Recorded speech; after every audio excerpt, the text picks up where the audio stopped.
get some laundry folded and visit at the same time. Not that this is a visit, it's very one-sided, I guess.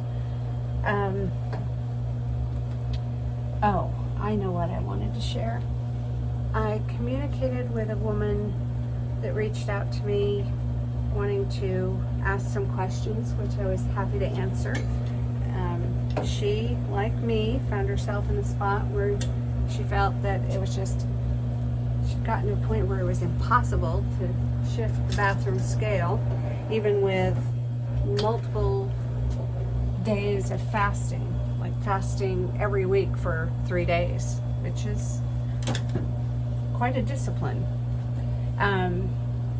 So I said I would be happy to talk to her, and one of the things that came up in the conversation was about the difference in calories per gram for the 3 major macromolecules, which are fats, carbs, and proteins.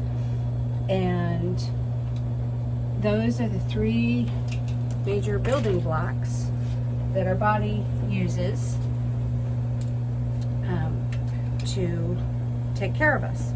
And our cells have all 3 of those macromolecules on the cell surface.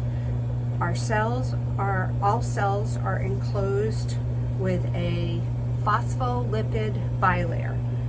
And so basically it's 2 layers together of fats, carbs, and proteins. The outer layer is, there's fat molecules on the outside and fat molecules on the inside with these tails. No, sorry. I'm confused. Because maybe the fat tails are on the inside. Yes, the lipid tails are on the inside. So there's like pinheads, and then there are lipid tails attached to each pinhead. This is just a visual that I can give you.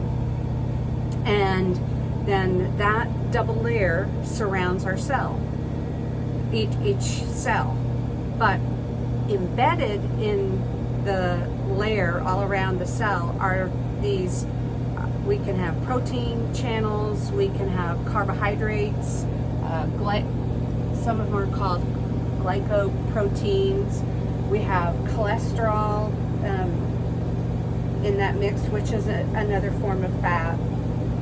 And so we need all 3 molecules for our cells to be healthy. And our bodies can make carbohydrates. That's one of the arguments in the keto crowd, that we don't have a requirement for carbohydrates. And it has been proven people can live on a fat-based diet. Some people medically need a ketogenic diet, but that's not the run-of-the-mill person. And what is often forgotten by the keto-only proponents is that our body, our energy ATP source is, we can make the most ATP the most easily out of carbohydrates. And there's a saying that you could Google for yourself if you wanted, called what is it? Fats burn in the flame of carbohydrates. So all 3 are necessary. I consider them the macromolecule trinity: fats, carbs, proteins. So what this lady and I were going over was about the idea of calories per gram of each of those molecules. Proteins and carbohydrates each have 4 grams calories per gram, and fats have 9 calories per gram. were the fats. So I like to put things in order here so it's easier to put away. So fats are the most calorie dense of the macromolecules, and we need them. So it wasn't a good idea years ago. I think it was back in the 80s or early 90s. It was all about low fat everything. And that's where we got SnackWells, which was a really bad idea. I do remember eating a whole box of SnackWells once. So where was I? I lost my train of thought. We need all three macromolecules. Fats are the most calorie rich per gram of the macromolecules. Our bodies really like to make ATP energy out of carbohydrates. We just need all three of the macromolecules, and that's one reason Trim Healthy Mama is a very well thought out thing where we're encouraged to not neglect any of the macromolecules, and we're encouraged to anchor every single meal or snack with protein. Sorry, I'll stop that beeping. So I was saying that THM is really wise to teach us to get all three of the macromolecules. And what I was talking to this woman about was making sure she got enough protein, percentage-wise. You don't have to worry about a certain number of grams of protein each day. It's really more important about the percentage of your calories overall, between whether you're focusing on fat for fuel or carbs for fuel. Make sure you get a really good solid slug of protein percentage-wise to those fuel choices. And because if you don't, what's going to happen is your brain is going to start kind of sending you little naggy thoughts. Go find something. I need more.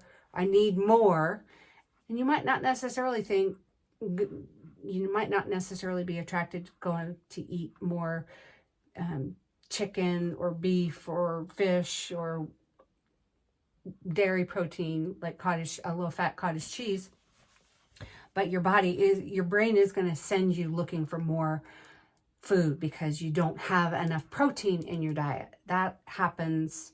I learned that from Marty Kendall of optimizingnutrition.com, datadrivenfasting.com. I encourage you to hang out at both of those websites, and you can join his Mighty Networks platform for free.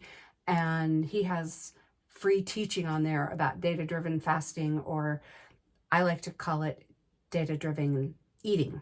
Somebody else suggested that maybe before I did, but he's not pushing people to fast. He's pushing people to eat healthy according to their glucose number, indicating whether they need to fuel or not. I need to put my wash up into my dryer, and then I will shut this. I think I'll shut this video off. So if I can recap things. What I was talking to her about was being mindful of the fats, because they're more calorie dense per gram. I'm not going to turn that on because you don't need that noise. Oh, and I am going to put more laundry in. So just a second on that. I'm washing our bedding.